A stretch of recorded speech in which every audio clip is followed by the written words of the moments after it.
So this lecture is about basics of pointers. So we will be understanding pointers here in C. So what are pointers? It is a big huge word in C, and most of the people are quite afraid of these pointers and how to handle them. So in order to understand them, we first must know what is the need of it. So the need is that computer must store everything in memory. And how is the memory of computer? So it's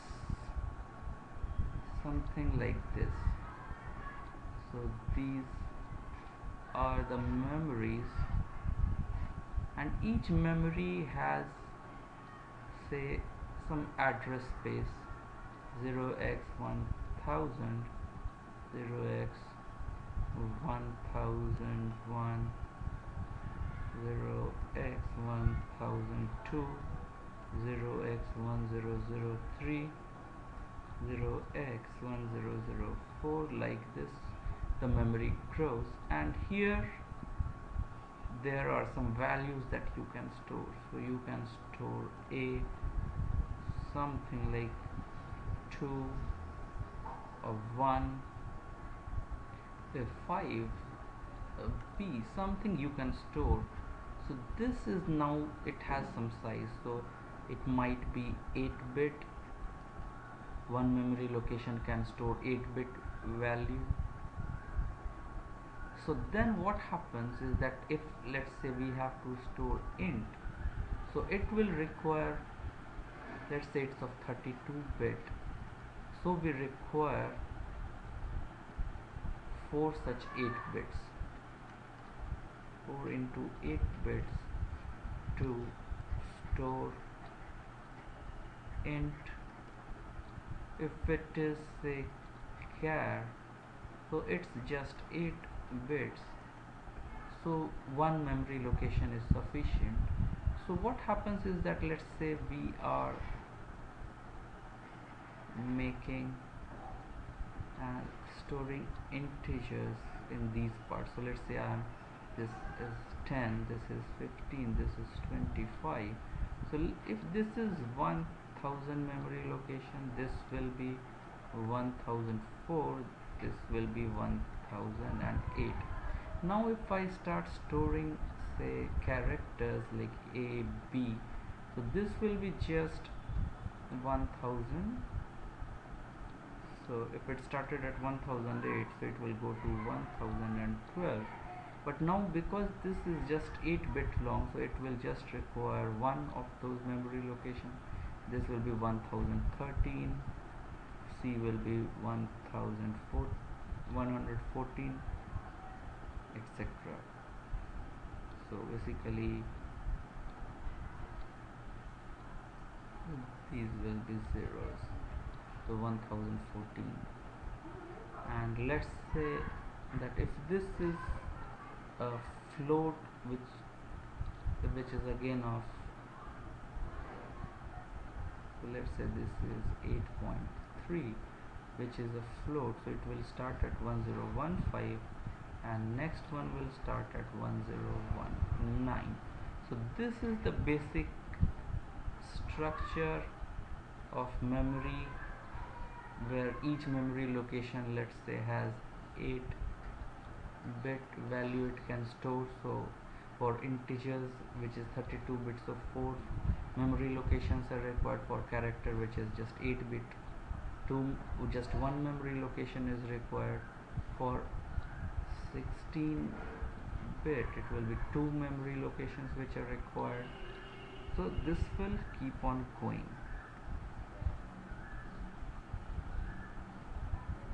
So now coming to what are the two most important things. So one is ampersand ampersand and other is dereference. So what does this mean? Let's say we have int a is equal to 2, int c is equal to 12, float d is equal to 12.56, char f is equal to a, and double n is equal to 2.456. So these are the declarations, and let's say int requires 2 byte, float 4 byte, char 1 byte, and then double. Let's say it's a very huge number and it requires something like 8 bytes, very precise. So what happens is now, so let's have a memory location. So we make a memory location. Let's make it bigger to accommodate all. So, and again for our example, let's start from 100. So 1, 2, 3, 4, 5, 7, 8. Let's have a lot of space in the memory. 1000.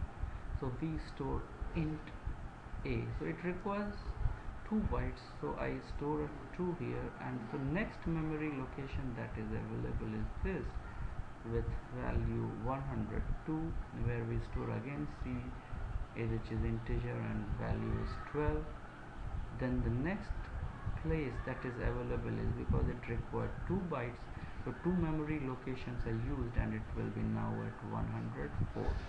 So at 104 we have float, which is 12.56, and float requires 4 bytes, so next memory location will be 108, and which will be given to char a. So I just store a here, and it requires 1, so next available space is 109, where I have double 2.456. It is very precise, so there are a lot of zeros are added, something like that. So next memory location that is now available to me is 109 plus 8, which is 117. So here if I have again, let's say a char n is equal to b, so it will be stored as b here, and so on. So this is about memory. And if we see, so now how to define pointers. So let's say if I defined int a is equal to 5, and in the memory, so let's say it was stored here 5, this is memory location 100. So, and now let's make a table also. So this is a memory table where I have the variable name, memory location, and the values. So let's have this table.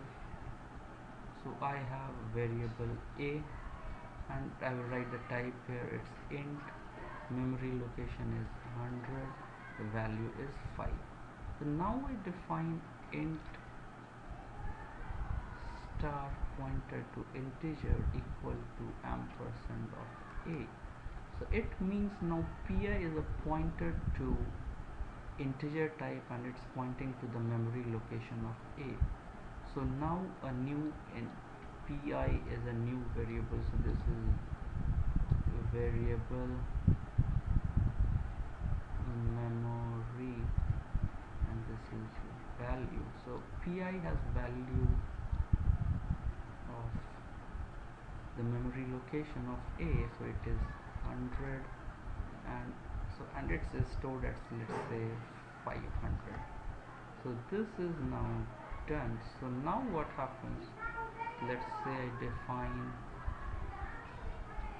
another variable int c is equal to 10. Now what happens, I can make pi equal to ampersand of c.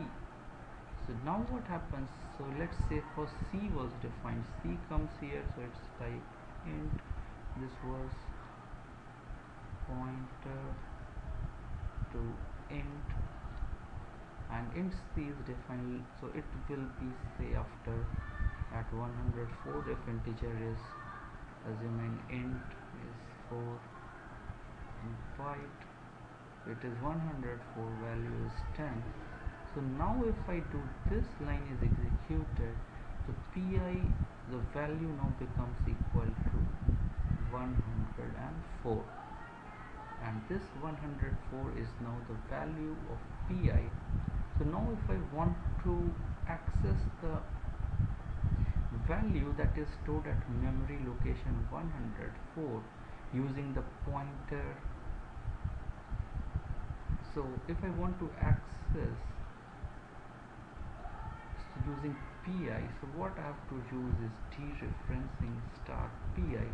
So it means whatever is stored at memory location, so whatever is stored at the value of pi, which is 104 here, so we put that value. So at 104 location we see that c is stored and its value is 10, so star pi will be equal to 10. So this is about the beginning of pointers, and we will stop here.